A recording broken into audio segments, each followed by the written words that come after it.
Chapter 47, The Scorch Trials. On this PDF, page 160. Thomas, Thomas slept fitfully for a few hours, tossing and turning, trying to find a comfortable position on the hard rock. He finally fell into a deep slumber, and then came to the dream. Thomas is 15. He doesn't know how he knows this. Something to do with the timing of the memory. Is it a memory? He and Teresa are standing in front of a massive bank of screens, each one showing various images from the glade and the maze.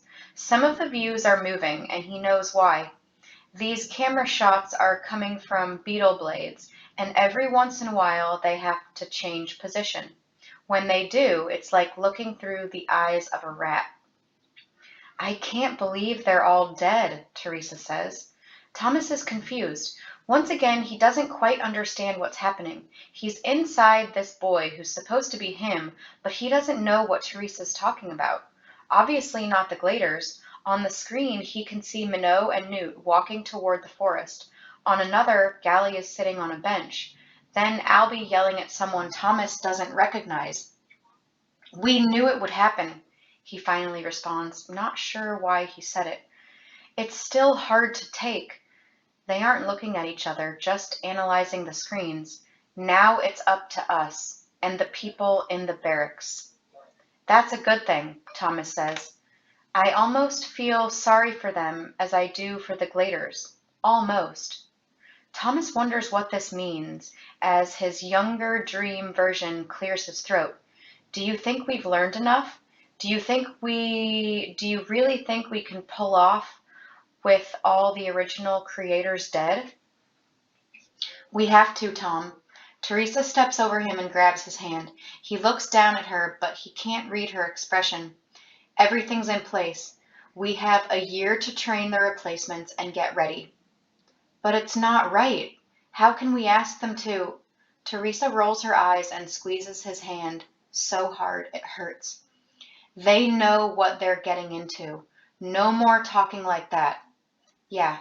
Somehow Thomas knows this version of himself in the vision he's seeing feels dead inside. His words mean nothing.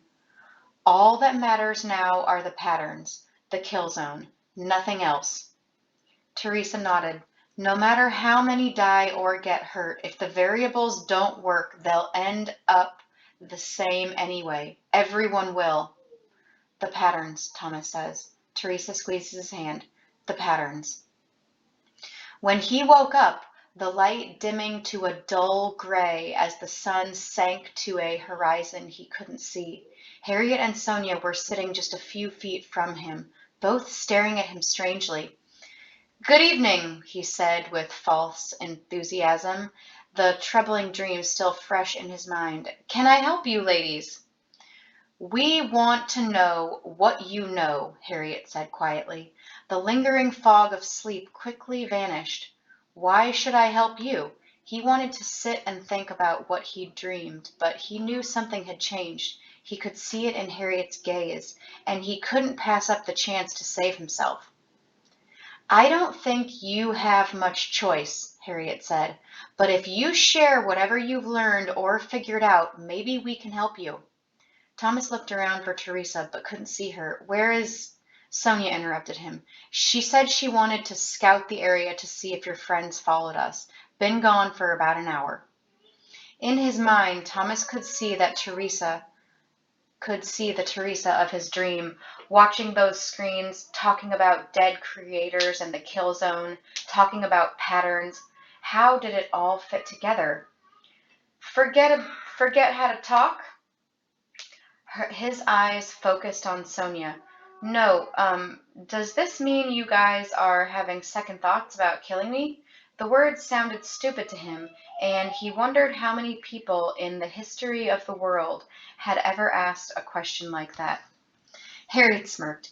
Don't go jumping to conclusions, and don't think we've gone all righteous. Let's just say we have our doubts and want to talk, but your odds are slim.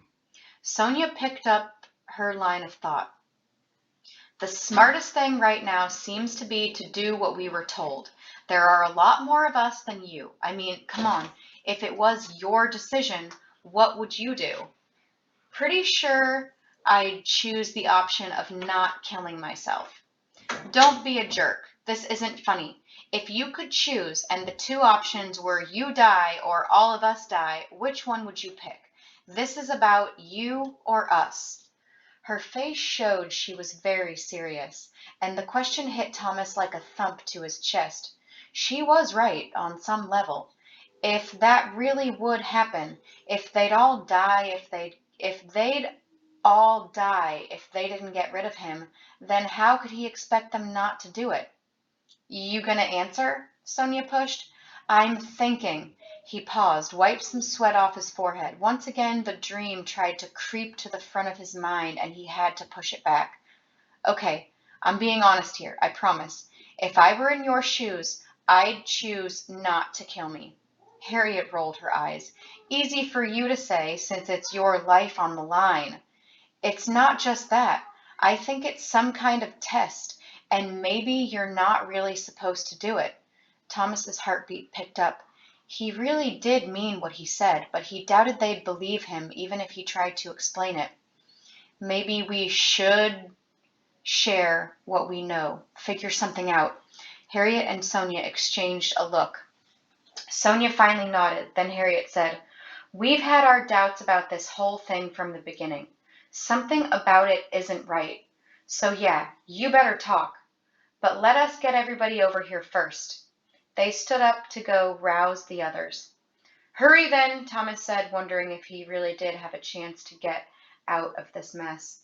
We better do this before Teresa gets back.